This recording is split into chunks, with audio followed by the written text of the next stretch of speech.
अल्हम्दुलिल्लाह अख्तर भाई। मैं इतनी खुशी महसूस कर रहा हूँ यार, आज फर्स्ट टाइम आपके फ्रॉड पे आया हूँ मैं। आपके बहुत ज़्यादा आपकी स्ट्रीम देखी है मैंने यूट्यूब पे ना, और बहुत ज़्यादा आपके प्रोग्राम देखे हैं आपके, और अपने दूसरे भाई, अपने आपके साथ दूसरे भाई आते थे ना, राशिद राशिद रशीद भाई अदनान थे, रशीद भाई, अदनान रशीद जी। इमरान दनार रशीद भाई के बहुत प्रोग्राम देखे हैं। और मैं इधर कनाडा में रहता हूँ, और मेरे अपने सारे कुलीग वहीं जमात के बंदे हैं, तो उनसे अक्सर मेरी वो डिस्कशन वगैरह होती रहती है, क्या कहते हैं, उनके साथ बातचीत होती रहती है। तो आप लोगों से मैंने बहुत लर्न किया है, आपकी बातों से बहुत लर्न किया है, जज़ाकल्लाह खैर, आपने बहुत काम किया है। लेकिन वो मुझे उनके ना, मैं जो जहाँ तक समझ पाया हूँ ना, कि उनका ना ब्रेन वॉशिंग इस तरह उन्होंने की हुई है कि उनको कुछ समझ नहीं आती। जैसे ना मेरे बड़े बड़े अच्छे दोस्त भी हैं, इकट्ठे काम करते हैं, उनसे बातचीत होती है, अक्सर इकट्ठा खाना भी खाते हैं। वो देखो ना, ये जो बात है वो 5 वाली जो मेरे सामने बोला था कि वो 5 और 0 में 1, लेकिन वो 50। ऐसे उसकी तब्दीली, जी जी जी जी, समझ 50 गया और ना बात। 5। जी जी। हाँ, तो वो ऐसे भी उसकी, जैसे वो बोलेंगे जो 5 50 नंबर पे 5 पे आ गए। मैं यार, खुदा को खौफ करो यार तुम। अगर मैंने बोला मैंने एक बंदे से 50 से ज्यादा धारे लिए हुए हैं, वो मैंने उसको वापस करने, मैं सिर्फ 5 ही वापस कर दूं, बोलो कौन यार, अल्लाह पाक ने 50 से 5 कर दी थी, तो वो बोलेगा यार बंदे का पुत्र मान तू। हाँ, लेकिन इसमें ना, इसमें आप इस बात को यूँ समझाया करें कि देखें, एक एक ये सिनेरियो है कि मैंने किसी आदमी से 50 रुपए लेने हों, ठीक हो गया? जी जी मैं आपसे कहूँ जी बस जी। यार तुम 5 दे दो, तुम्हारे हो गए। अगर हाँ मैं हाँ, ये करूँगा तो ये सखावत है। अब सखावत है इसके बिलमुकाबिल अगर मैंने किसी को 50 रुपए देने हों, मैं कहूँ भी ये देने 5 को। लो बस 50 हो गए, ये धोखा है। हाँ, तो क्या है? तो ये फ़र्क है दोनों में। लेकिन वो नहीं समझ पाते ना, वो कहते नहीं वो नमाजें 50 थी 5 रह गई नहीं, हैं, उसकी वजह है, तो पता है वो वो समझ क्यों नहीं पाते? देखिए ज़रा, अच्छा अच्छा, उसमें पहले आप नमाज़ वाली बात कर लें। इबादत जो है वो अल्लाह का हक है। अल्लाह ने जी जी अपना हक छोड़ा है। जी ठीक हो जी। गया? जैसे ऐसे मैंने किसी से 50 लेने थे तो मेरा हक था। मैंने अपना हक छोड़ बिल्कुल दिया। हक अपना छोड़ देना ये सखावत है। ठीक है? ये सखावत है, अल्लाह बिल्कुल ताला सही की बात है, रहमत है। लेकिन बिल्कुल जो मिर्ज़ा बिल्कुल। साहब ने देने थे वो मिर्ज़ा साहब का फ़र्ज़ था, हक नहीं था, फ़र्ज़ था देना वो। हाँ, हाँ एक और इसमें अख्तर भाई कमाल की बात देखिएगा। अख्तर भाई, कभी ऐसा हुआ है कि आपने दिन में फजर पढ़ी हो, जोहर पढ़ी हो, असर पढ़ी हो और मगरिब पढ़ी हो, ठीक है, जी जी। और जैसे ही ईशा पढ़े तो कोई आपको आके कहे कि बस आपकी ईशा कबूल हुई है, बाकी सारी नमाजें ज़ाया हो गई? कोई नहीं हाँ, कहता, सही है। है ना? कमाल ठीक बात ठीक ये ठीक। है कि हिस्सा पंजम आके कहता है हिस्सा चहारम के अंदर जितने अकायद थे मेरे वो पहले गलत थे, उसको छोड़ दो। यार यार, अगर 5 50 के बराबर थी तो ये 5 से 4 कैसे खाली होगी, एक रह गई अकेली? हम कहते हैं उस जो 5 50 के बराबर थी ना, उनमें जो पहली 4 हैं उनके अंदर तो अकायद सारे ये लिखे हुए हैं कि ईसा अलैहिस्सलाम जिंदा है, वो दोबारा आएंगे, और नबूवत के मुद्दई को आप काफिर समझते हैं, दार इस्लाम से खारिज तो समझते हैं। दूसरा इम्तियाज भाई, मुझे एक सवाल का जवाब चाहिए आपसे। जी जी। वो मुझे पिछली बार मेरी हुई थी डिस्कशन, उसमें मुझे बंदे ने बोला था, इनका मरबी आता है इधर, ये ऑनलाइन ही ना, वो है, उसका नाम है नादर, ठीक है। तो इधर कनाडा में होता है, ब्रम्पटन में। वो कह रहा था जो अल्लाह पाक ने कहा कि मैं खलीफा मुकर्रर करूंगा, कुरान पाक में कोई याद है, मुझे नहीं पता, मैंने नहीं पढ़ी, तो वो कौन से खलीफा है फिर, इस पे क्या बारे में बोलेंगे? अच्छा, वहाँ पे पता क्या, इंशाल्लाह वो टॉपिक हम इंशाल्लाह उसको पिक कर लेंगे किसी स्ट्रीम के अंदर। आपको सिंपल बताता हूँ, यहाँ पे जो चीज़ ये छुपा लेते हैं वो ये है कि वहाँ पे जिस खिलाफत का जिक्र है, मिर्ज़ा साहब ने कहा मेरी खिलाफत वो वाली है ही नहीं है। अब देखिए ज़रा, मैं आपको उसकी ना दलील देता हूँ। मिर्ज़ा साहब ने कहा है कि मेरे से पहले, यानी मिर्ज़ा साहब ने कहा उनसे पहले टोटल खलीफा हुए हैं 12। ठीक हो गया? उसमें से अगर वो खलीफा से मुराद, सॉरी जी सॉरी आमिर भाई। इम्तियाज भाई, ये अख्तर भाई माइक म्यूट करें, वो जो साउंड आ रहा है ना वो हाँ इफेक्ट करेगा हाँ, स्ट्रीम को भी और वीडियो को भी। जी जी जी, म्यूट कर लें जी, जज़ाकल्लाह भाई, रिकॉर्डिंग को जी। जज़ाकल्लाह खैर। अच्छा, मैं ये कहने चला था अख्तर भाई, अब सब ज़रा सुनिएगा बात को, आमिर भाई करते हैं बाद में बात ज़रूर इंशाल्लाह। बात ये है कि एक है कि रसूलुल्लाह सल्लल्लाहु अलैहि व आलिहि वसल्लम के बाद खिलाफत राशिदा का दौर शुरू हुआ, जिसमें हम सब जानते हैं कि 4 खुलफाए राशिदीन हैं। उसके बाद हज़रत हसन रज़ी अल्लाह तआला अन्हो के जो 6 महीने का अरसा है, उसको भी उलमा इसी में शुमार करते हैं। ठीक है? हज़रत अली रज़ी अल्लाह तआला अन्हो की खिलाफत का एक ततिम्मा आप उसको कह सकते हैं कि उसी के साथ वो मुंसलिक। अब देखिए ज़रा बात को, मिर्ज़ा साहिब इस खिलाफत की बात ही नहीं कर रहे। मिर्ज़ा साहिब कह रहे हैं कि जो कोई पीर फ़कीर होते थे ना, वो मेरे से पहले भी को 12 हुए हैं और 13वां मैं हूँ। ये आपने बात यहाँ पे पॉइंट आउट करनी है। आपने कहना है कि मिर्ज़ा साहिब उस खिलाफत की तो बात ही नहीं कर रहे, जो खिलाफत इस्लाम के अंदर मौजूद है। अब मैं आपको ये 2 एंगल से बताता हूँ बात। अगर उस खिलाफत की बात की जाए, तो वो 4 खलीफे तो हो गए थे पहली सदी हिजरी में। अब आप समझिएगा अख्तर भाई, वो जो 4 खुलफा हमारे हैं, वो तो हो गए थे पहली सदी हिजरी के अंदर, बल्कि 5, हजरत हसन समेत 5, वो 5 तो हो गए पहली सदी हिजरी के अंदर। अब आपने बात याद रखनी है, मिर्जा साहब के असूल के मुताबिक हर सदी में कम से कम एक आना है, और मिर्जा साहब से पहले कितनी सदियां हैं? 13। ये पहली आपने निकाल दी इसमें से, इसमें 5 हो गए, दरमियान में कितनी आ गई है? मजीद 12। उन 12 के अंदर कम से कम मिर्जा साहब 12 और आ गए, 12 और 5 17। मिर्जा साहब कितने बनते हैं? 18वें बनते हैं। वो कहते हैं मैं 13वां हूं। तो मिर्जा साहिब जो है ना, वो 13वां जब कहते हैं तो वहां से ये बात खुलती है कि मिर्जा साहब उस खिलाफत की बात ही नहीं कर रहे। एक बात। अच्छा, अगली बात देखिए आप जरा, बड़ी इंटरेस्टिंग बात है। मिर्जा साहब ने क्या किया, ये बात पॉइंट आउट करने वाले इस टॉपिक के ऊपर, अल्लाह अकबर, जनाब मोहम्मदुर रसूलुल्लाह सल्लल्लाहु अलैहि वालैहि वसल्लम, सही बुखारी की हदीस है, हुजूर ने फरमाया कि बनी इसराइल की सियासत उनके अंबिया करते थे। जब कोई नबी फौत होता तो उसकी जगह और नबी ले लेता, लेकिन फरमाया कि मेरे बाद कोई नबी नहीं है, खुलफा होंगे और कसरत से होंगे। यह है वो खिलाफत जो हमें हुजूर ने यहाँ पे समझाई है। अब नोट करनी है आपने बात, मिर्जा साहब ने क्या किया, वो खिलाफत जो चलती आ रही है वो खत्म कर दी। आज देखिए जमात अहमदिया क्या कहती है, कहती है हकीम नूरुद्दीन पहला खलीफा था और बशीरुद्दीन महमूद दूसरा था, और उसके बाद जो मिर्जा नासिर है वो तीसरा था, ताहिर चौथा था, मसरूर 5वां है। इससे आपको समझ आई कि वो जो पीछे खिलाफत, यानी कि आप अंदाजा करें कि नबी पाक सल्लल्लाहु अलैहि वसल्लम की खिलाफत का सिलसिला खत्म, हुजूर ने फरमाया कसरत से होंगे, कहते नहीं सिर्फ 13 होंगे बस। वो 13 पे खत्म करके आगे से अपनी शुरू कर ली है। आप अंदाजा करें मुखालफत का, यानी मुखालफत का, जुल्म का और शातमियत का अंदाजा कर लें कि हुजूर अपने बाद इस खिलाफत को जारी कर रहे हैं। जमात अहमदिया ने इसको खत्म कर दिया, असल में नहीं, अपने जोम के मुताबिक, अपने सिस्टम के अंदर उसे खत्म करके अपनी शुरू कर ली है। किस हदीस में लिखा हुआ है कि ईसा अलैहिस्सलाम जब तशरीफ लाएंगे तो उसके बाद हुजूर की खिलाफत खत्म, उनकी शुरू हो जाएगी। ये इसके अंदर टेक्निकल चीजें हैं, इनको आप समझें और ये वहां पे रखें और उनसे ये पूछें, आप कहें कि क्या ये बात दुरुस्त है कि मिर्जा साहब ने कहा था कि, अब ये आपने 3 पॉइंट याद, बाकी सब बातें आप छोड़ दे, बेशक आप 3 बातें याद रखें। आपने कहना है कि क्या मिर्जा साहिब ने ये कहा था कि हर सदी में कम से कम एक खलीफा आना है? ये पूछे उनसे, इसका जवाब सिर्फ उसको हाँ में देना पड़ेगा। आगे दूसरी बात पूछें कि मिर्जा साहिब ने क्या ये कहा था कि मैं 13वां और आखिरी खलीफा हूं? इसका जवाब भी सिर्फ हाँ में देना पड़ेगा। अब आपने कहना है कि आप शुरू करो, मुझे 13 पूरे कर दो, करो जरा शुरू, ये करो जरा 13 पूरे। देखिए मिर्जा साहब ने कोई तो ज़हन में गिनती की थी ना। एक बंदा जब कहे कि मैं 13वां हूं, इसका लाजमी और मंतकी मतलब यह है कि उससे पहले 12 हैं, वो 12 पूरे करो। वो 12 कौन है?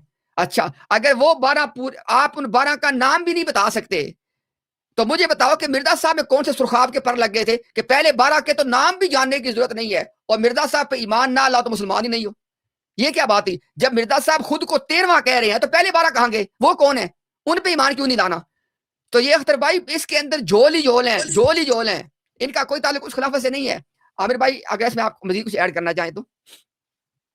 जबरदस्त इम्तियाज भाई, आपने मैं समझता हूँ जो क्रक्स निकाला है, काबुल करवाया, बड़ा बेहतरीन है। और हकीकत यह है कि लाहौरी जमात का जो गिला है वो इसी बुनियाद पर है कि मिर्जा गुलाम अहमद कादियानी के बाद जो खिलाफत का तारुफ इन्होंने करवाया वो गैर शरई है, गैर इस्लामी है।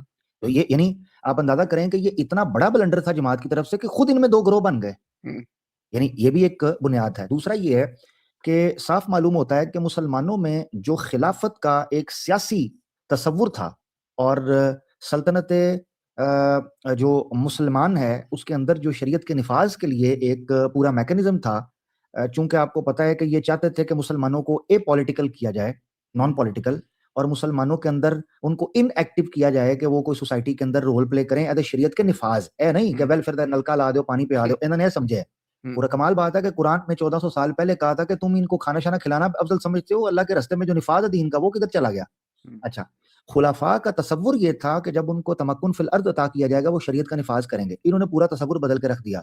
और आपको जानकर हैरानगी होगी कि उसी टाइम के ऊपर वर्ल्ड वॉर 1 और 2 के बाद मुसलमानों का शरादा बिखरना शुरू होता है। पहले भी है क्योंकि उसके बाद भी ये तसव्वुर कि सियासी इकट्ठ और सियासी इत्तेहाद होना चाहिए, ये फिर मुख्तलिफ जो है वो जिसे आप कहते हैं पोस्ट कोलोनाइजेशन का जो नतीजा निकला, छोटी छोटी रियासतें खड़ी हुई, नेशनलिज्म के नाम पर नया बुत तराशा गया। अब ये देखें, मैं एक हवाला दिखाने लगा हूँ, अगर मौका मिल दीजिएगा, सिर्फ एक मैं ये हवाला जी मैं आपको लॉन्च करता हूँ, आप दिखाएं जरूर। जी, ये देखिए इससे भी पता चलता है, ये हवाला जी, ये बहुत आगे चले, ये देखते हैं, ये देखें, ये लिखा है, ये उसकी खिलाफत के मुकाबले में और किसी इंसान की खिलाफत नहीं चल सकती। इसी तरह मिर्जा कादियानी के बाद खलीफा वही हो सकता है जो आपका पैरवान में से हो, आपके पैरवान में से हो। अब ये हाईलाइटेड जो एरिया है रेड में, उसको देखिएगा। और दूसरे, मिर्जा कादियानी की आमद से ही खिलाफत के तरीक में भी फर्क आ गया, क्योंकि मिर्जा कादियानी सिर्फ रूहानी खलीफा था, बादशाह ना था। बस उसके खुलाफा का रंग भी वही होगा जो खुद उसका है। क्या जबरदस्त सवाल साफ तौर और हकीकत यह है कि ये खिलाफत उस्मानिया और सल्तनत उस्मानिया की जो बहस चल रही है 1914, ये उसका है। मैं जरा सा, ये 24 नवंबर 1914 मैं जी, नोट कर लेता और ये हाईलाइट, ये देखिए, खिलाफत उस्मानिया और अल हिलाल कलकत्ता, तहरीकें उठना शुरू हुई थी ना जो, ठीक है जी। पेज नंबर क्या है इसका? पेज नंबर पे क्या है? ये पेज नंबर है 3, 24 नवंबर 1914, पेज 3, पेज 3, ठीक है जी। ये यहाँ से शुरू हो रहा है, नीचे से ये मुख्तलिफ है यहाँ से भी। बस हमारे नजदीक अगर तुर्कों के बादशाह खलीफा थे तो भी जिस वक्त मिर्जा कादियानी को, भाई ये शोर आ रहा है अख्तर भाई, जी सॉरी, जिस वक्त मिर्जा कादियानी को खुदा ताला ने मामूर किया, ये लिखा है, उस वक्त से उनकी खिलाफत बातिल हो गई। जब कोई इंसान मामूर होकर आता है तो फिर वही खलीफा होता है। लो ओ भाई, चंगा काम है। अब सोच, एक मिनट, पैराडॉक्स चेक करना, लॉक लगा दे जी, लगा दे लॉक लगा दे। अगर जिस वक्त कोई आदमी मामूर होकर आता है, दूसरे की खिलाफत यानी कि सियासत, रियासत बातिल हो जाती है, तो बरतानवी गवर्नमेंट की इताअत किथों करनी सी? जबरदस्त, क्या बात है, क्या बात। हाँ जी। अब कमाल बात यह है कि मुसलमान तो बातिल हो जाए, गैर मुस्लिम की सियासत चलती रहे। हाय हाय हाय, इसलिए ये फ्रॉड था, समझ आई जाए। तो खलीफा सिर्फ वो हो जाता है तो क्वीन बरतानिया की जो बारगाह के अंदर तोहफा कैसरविया पेश किया गया और उनकी चापलूसी की गई, इसका क्या करना था?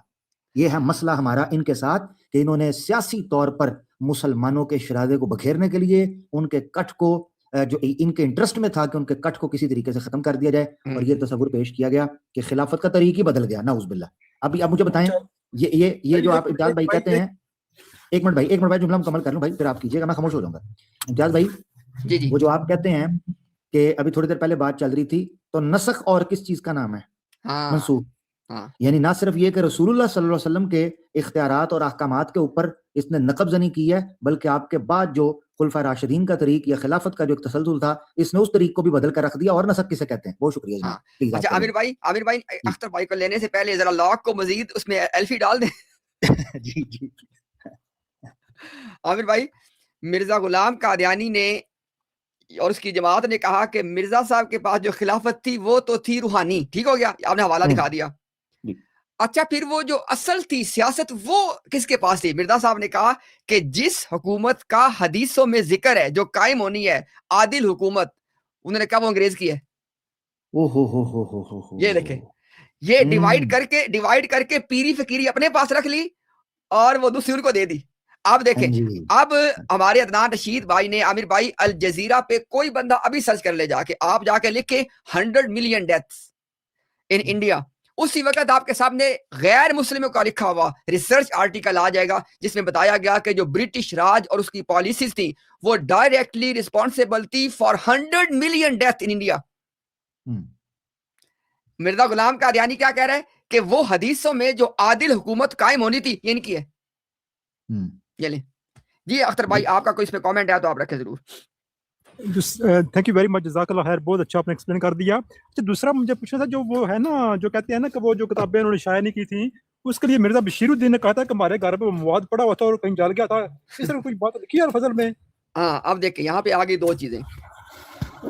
मिर्जा गुलाम कादियानी जो है उसने 1879 में जब इश्तिहार शाया करना शुरू किया कि उसने कहा कि मैंने 300 दलाइल पे मबनी किताब लिख दी है। कब लिख दी है? 1879 में। कहता है सिर्फ पैसे नहीं है, पैसे दो ताकि छाप दूं। और ये बात आपने याद रखनी है, मिर्जे ने पैसे लिए थे पूरी किताब को। उसने कहा कि जैसे जैसे मैं ग्रेजुअली किताब को छापता रहूंगा आपको भिजवाता रहूंगा। अच्छा, 1884 तक मिर्जा साहिब ने क्या किया? मिर्जा साहिब ने जनाब शाया किए, कितने? 4 हिस्से शाया किए, और मिर्जा साहिब के बेटे के मुताबिक उन 4 हिस्सों में आधी दलील लिखी। आधी, ये बात नोट कर, आधी दलील लिखी। अच्छा, अब मैं कब की बात कर रहा हूं? 1884 की, 1884 की बात कर रहा हूं। 1891, 92, 93 तक के हवाले मैं दिखाऊंगा। लोगों ने कहा मिर्जा साहब पैसे लिए थे, किताबें किधर हैं? मिर्जा साहब ने कहा कि जैसे सहीहुल बुखारी, जो कि बड़ी अजीम किताब है, लिखने में टाइम लग गया। उन्होंने कहा कि मैं मजीद रिसर्च कर रहा हूं, ये काम बड़ा गहरा है, टाइम लगेगा। ये कब तक का? 1893, 1884 से 1893, 10 साल। 10 साल तक मिर्जा साहब कहते रहे कि मैं और रिसर्च कर रहा हूं, मैं बाकी हिस्से शाया करूंगा। और 1905 में जब बुराहीन अहमदिया पंजम लिखना शुरू की तो कहा मैंने को नहीं शाया करनी, मैं बस ये 5वीं दे रहा हूं आपको, 5 बराबर 50 हो जाएगी। अब यहां पे आपने पकड़नी है बात को। पहला झूठ, मिर्जा साहब ने 1879 में कहा था मैंने सारी किताब लिख दी है। उसके बाद क्या कहा? मैं लिख रहा हूं। अब लिख दी है और लिख रहा हूं, दोनों बात एक नहीं है, पहली बात। दूसरी बात यह है कि आप ये कह रहे हैं जी कि अच्छा जमात क्या कहती है? जमात का स्टैंडर्ड जवाब क्या है? कहते हैं जी कि 1885 में ना असल में आपको मामूर कर दिया गया था, जो कि 1884 में मिर्जा साहब की शादी होती है नुसरत जहां बेगम से। तो कहते हैं कि इस शादी के बाद मिर्जा साहिब मामूर हो गए थे। हेलो, मिर्जा साहब ने कहा मैंने जब बुराहीन लिखी थी ना तो मैं उस टाइम मैं मामूर था। मिर्जा साहब ने कहा मैंने बुराहीन अहमदिया मामूर और मुलहम होके लिखी है। अब ये देखे ना, ये देखे धोखा। 1885 में धोखा क्या दिया कि जी अब मैं चूंकि और कामों के लिए मामूर हूं, तो पहले किसके लिए मामूर थे? अगर 1885 में आप मामूर हुए तो पहले किसके लिए मामूर थे? ठीक है ना? अच्छा, अब मैं अगली बात देखे जरा, अगली बात देखे जरा। हमें ये बता दें कि अगर मिर्जा साहिब 1885 में मामूर हो गए थे तो 1891 में क्या हुए थे जब वफात मसीह का ऐलान किया था? उस वक्त डिमोट हुए थे। अब देखे ना, यानी कि पंक्चर पे पंक्चर। अच्छा उसके बाद देखें, जब मिर्जा साहब 1891 में मामूर हुए थे, अपने दावों मामूर हुए थे, तो 1894 में क्या हुए थे? ग्रेन लगने के बाद वो क्या हुए थे? 1902 में किसी गलती ठीक की थी। आमिर भाई, इजाला ओहाम के ऊपर, आहा क्या हवाला याद आया। आमिर भाई, इजाला ओहाम के ऊपर जब लाहौरी जमात ने कहा कि मिर्जा साहब ने ब्ला ब्ला ब्ला ब्ला क्यों लिखा है, एक बात लिखी थी। आगे से बशीरुद्दीन महमूद कहता है कि जब मिर्जा साहब ने इजाला ओहाम लिखी थी तो वो खुद को नबी नहीं समझते थे। ब्लैक एंड व्हाइट लिखा हुआ है, ब्लैक एंड व्हाइट। क्या अब मुझे बताएं कि मिर्जा साहब का बेटा दूसरा खलीफा कह रहा है कि मिर्जा साहिब 1891 में बुराहीन इजाला ओहाम लिखते वक्त खुद को मामूर नहीं समझते थे। देखे ना, मिर्जा साहब ने कहा कि मुरसल, मुहद्दस और मुजद्दिद और नबी और रसूल तमाम मामूर होते हैं। मिर्जा साहब का बेटा कह रहा है कि 1891 में आप थे ही नहीं। तो मुझे बताएं कि 1885 फिर किस बात में मामूर हुए थे वो? तो इसके अंदर इनके अंदर होल्स हैं, इतने होल्स हैं। अच्छा, और ये यार एक गलती का इजाला, ये भी धोखा है। एक गलती का इजाला में ये धोखा मिर्जा साहब ने ये दिया कि मैं लोगों की गलती दुरुस्त कर रहा हूं। जमात अहमदिया का ऑफिशियल मौकफ है कि मिर्जा साहब ने अपनी गलती दुरुस्त की थी। करो मुझे चैलेंज। बहुत उम्दा, बहुत उम्दा, बहुत उम्दा। आमिर भाई, आपने तो चूंकि पूरी किताब पढ़ी हकीकत नबुवा का मुकदमा यही है। उसने कहा मिर्जा साहब गलत थे, अपनी गलती ठीक की थी मिर्जा साहब ने। उन्हें तब्दील 1900 के बाद तब्दील कर लिया था अपना। हाँ। तो ये आमिर भाई, ये तो देखे ना, अब मसला ये है, ये पीते हैं वो कतरे, मैं पोलियो कैसे लगा था, वो जो होम्योपैथिक आमिर भाई, होम्योपैथिक के कतरे पिला पिला के ज़हन बंद कर दिए सारी जमात के, को सोचते ही नहीं है। सही बात। सिर्फ इतनी बात आमिर भाई को बंदा सोच ले कि सिर्फ एक बात पे कि आमिर भाई, बुराहीन अहमदिया मिर्जा साहब ने अपने कैरियर का आगाज किया है, झूठ से किया। डेब्यू, बिल्कुल डेब्यू। हाँ ठीक है, डेब्यू झूठ से किया। कहा कि मैंने किताब लिख दी है, और ये लिख दी है कि तस्दीक मिर्जा साहब के बेटे ने की है। सीरतुल मादी उसने कहा कि मिर्जा साहिब 1879 में, यानी जब इश्तिहार शाया कर रहे थे, बुराहीन तसनीफ फरमा चुके थे। अब मुझे बताएं, तसनीफ फरमा चुके थे ये 1879, ठीक हो गया। और मिर्जा साहब क्या करें 1893 में मैं लिख रहा हूं। असल में तसनीफ का मतलब वो नहीं है ना जो आप समझ रहे हैं। हाँ, लफ्जों के मानी को नहीं है। हाँ, लफ्जों का मानी वो हकीकत नहीं है। असल में तसनीफ का मतलब ये था, तो हमारा एक दोस्त था, वो कहा करता था यार ए से लेके जी तक मुझे आता है, बस इन्हें जोड़ के वर्ड या जुमला किवें बनाना है नहीं मैंने समझ आ रही, इंग्लिश में आंदी है मगर ये अल्फाबेट्स को एक ऑर्डर में, डिसिप्लिन में जोड़ना कैसे है ये नहीं मुझे आता। सिमिलरली मिर्जा साहब जो हैं, उनके दिमाग में थी ये क्या है, क्या मामला कैसे, मगर वो उतार नहीं पाए। ये ये अच्छा हुआ। आमिर भाई, एक ये चूंकि बुराहीन पे बात हुई है तो एक दो बातें आप और देखें आप ये, क्योंकि बुराहीन अहमदिया का जो स्कैम है, ये मेरी खुली दावत है भाई, मेरी बात को चैलेंज कर लो। मजाहिब की दुनिया में सबसे बड़ा फ्रॉड बुराहीन अहमदिया हुआ है, सबसे बड़ा फ्रॉड। आमिर भाई आप नोट करें जरा बात को। नंबर एक, मिर्जा साहिब ने 1879 में कहा कि टोटल किताब, टोटल पूरी किताब 300 दलाइल पे मबनी किताब को जो छापने की कॉस्ट है ना, 1 रुपया आएगी, 1 रुपया। 1884 तक सिर्फ 4 सालों में मिर्जा साहब ने कहा 100 रुपया कास्ट है, 1 रुपए से 100 रुपए पे ले गए सिर्फ 4 सालों के अंदर अंदर। और वाह, अगर किसी को 100 रुपए की वैल्यू नहीं ना पता, सिर्फ एक बात से अंदाजा लगा लें। मिर्जा साहब की जमात के मुताबिक जिस वक्त मेरे साहब ये किताब लिख रहे थे, तो एक बंदे की इंडिया के अंदर जो एवरेज मंथली सैलरी थी वो 3 रुपए होती थी। बिल्कुल।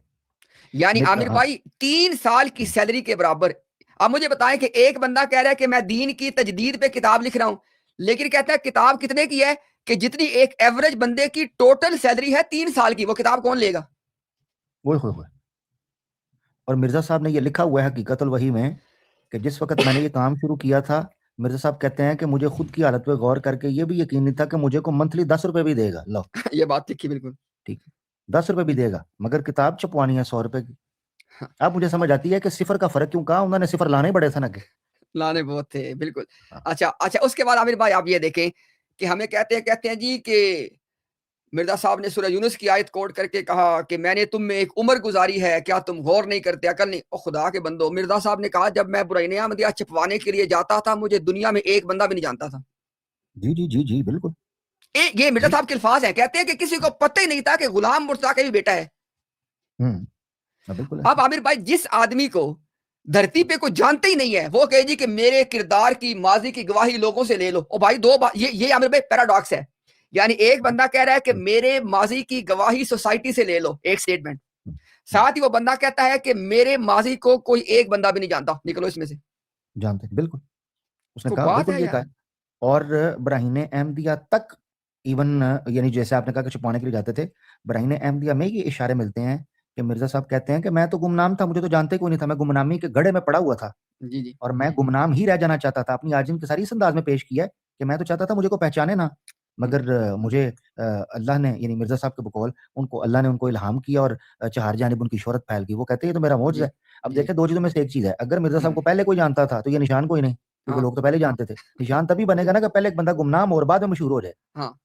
हाँ तो फिर जी, अच्छा तो आमिर हम भाई सही अगली मुतालबा नहीं बात कर देखें सकते। जी, आप देखें ना भाई, हम हमारे आका व मौला जनाब मोहम्मद रसूलुल्लाह सल्लल्लाहु अलैहि व आलिहि वसल्लम ऐलान नबूवत से पहले वो झगड़े के जिसके फैसले कबाइल नहीं कर सकते थे, हजूर के पास लेके आते थे। तारीख की गवाही मौजूद है। बेशक ऐसे ही। तो बल्कि उन बल्कि हस्ती के अल्फुल, म्यार इन हाँ, पे फिट करते हो। बेशक बेशक। बल्कि जी, जो माज़रत के हिल्फुल साथ फजूल या हल्फुल फजूल भी उसको बोलते हैं, हिल्फ और हल्फ भी दोनों तरह पढ़ा जी जाता जी है, जी जी जी जी। उसमें उन्होंने कहा था कि पहला शख्स जो सामने से है, क्योंकि उन्होंने कहा कैसे फैसला करवाएं, तो उन्होंने कहा यार ना तुम रखो ना हम रखे, पत्थर जो हजर अस्वद रखना था, ना तुम रखो ना हम, सारों में मुसाबकत थी। तो उन्होंने कहा हल क्या है, उन्होंने कहा जो सुबह सबसे पहले शख्स आएगा ना, खाना काबा के अंदर दाखिल होगा, तो उससे हम फैसला करवाएंगे। कमाल चेक करें कि अल्लाह के रसूल सल्लल्लाहु अलैहि वसल्लम को सल्लल्लाहु अलैहि वसल्लम। इतने साल पहले कि अल्लाह ताला ने कैसे उनको शोहरत देनी थी और कैसे साबित करना था कि वो कैसे कबाइल को इकट्ठा करने लगे, इत्तेहाद का दर्स देते हैं। हम्म, आप आते हैं, वो कहते हैं देखें ये मोहम्मद इब्न अब्दुल्ला आए हैं, तो उन्होंने फैसला करवाने के लिए कहा, अब आप बताएं। पता है क्या किया अल्लाह के रसूल ने? कहा इसको एक चादर में डालो, सारे कबीले के बड़े बड़े सरदार इस चादर के एक कोने को पकड़ के सब एक साथ मिलकर डालें, ऐसा इत्तेफाक का दर्स दिया। हम्म। ये अल्लाह के रसूल सल्लल्लाहु अलैहि वसल्लम थे। अच्छा तो आमिर उस भाई जमाने में आपने, आप एक चीज, अभी भाई सॉरी आपकी कथा कलामी, ये जी चीज जी चेक कीजिए कि जो हिल्फुल फजूल था वो मैं उसका जरा कॉन्टेक्स्ट एक और वाक्य नहीं था वाला। जी, वो बेसिकली थी, पहले तो चल रही थी जंगें, हाँ ठीक है। जो जंगें चल रही थी, उन जंगों में यानी आपसी कबाइल की जो जंगें चल रही थी, उसमें कबाइल बैठ के उन्होंने ये वादा किया था कि अब हम किसी तरीके के आपस में हमला नहीं करेंगे और जंगें नहीं करेंगे, ठीक है जी। और उसका नतीजा ये बना था कि अल्लाह के रसूल सल्लल्लाहु अलैहि वसल्लम उस हल्फ के अंदर शामिल थे, उस हल्फ में शामिल थे, आपकी गवाही मौजूद थी। इसको बेसिकली हल्फुल फजूल इसलिए कहा जाता है कि बड़े बड़े कबाइल के जो अल फजल के नाम से काफी जी बड़ी तादाद में लोग मौजूद थे, इस वजह से इसको हल्फुल फजूल कहा जाता था। हम्म, तो यानी बड़ी फजीलत वाला, ये वो फजूल नहीं है जो हमारे उर्दू में बोला जी जाता है, जी ये जी जी सिफ्त मुशब्बा फजीलत का वाले। अरबी जुबान जी का हो गया, फजीलत वाला, बहुत ज्यादा जी जी फजीलत वाला मुआहदा था। और इसी के बाद खाना काबा की तामीर हुई थी। तो लिहाजा ये बेसिकली प्री रिक्विजिट था खाना काबा की तामीर का। तो उसके बाद फिर उन्होंने माल इकट्ठा करके और ये तय किया था कि हलाल का पैसे से एक एक ईंट लगेगी। तो हतीम का जो इलाका रह गया वो इसी बुनियाद पर रहा, बिल्कुल सबको पता है। तो उसमें फिर हजर अस्वद का वाक़या जी। आमिर भाई, मुशरिकीन मक्का कह रहे हैं कि भाई अल्लाह के दीन में सिर्फ हलाल का पैसा। मिर्जा साहब ने क्या कहा था? मिर्जा साहब कहते हैं कंचनी का पैसा भी आने दो। ये लो, ये होगी कामिल इताअत हो गई है। और एतराज करते हैं ईसा इब्न अल्लाह के नबी पाक ईसा इब्न मरियम के ऊपर के वो नाउज बिल्ला उनको फाहिश औरत के साथ नाउज बिल्ला निस्बत अस्तगफिरुल्लाह पैदा कर रहे हैं और खुद उसका माल इस्तेमाल कर रहे हैं ये। जी अस्सलाम वालेकुम। वालेकुम अस्सलाम। कैसे बस 1 मिनट दीजिएगा। अच्छा अख्तर भाई, आपका कोई अगर नुक्ता एड्रेस नहीं हुआ तो इंशाल्लाह हम नेक्स्ट टाइम कर लेंगे। अभी तक जो हमने बातचीत की है भाई, उस पे अगर आपका कोई क्वेश्चन हो तो मोस्ट वेलकम। नहीं, थैंक यू वेरी मच, जज़ाकल्लाह खैर, आपने बहुत अच्छा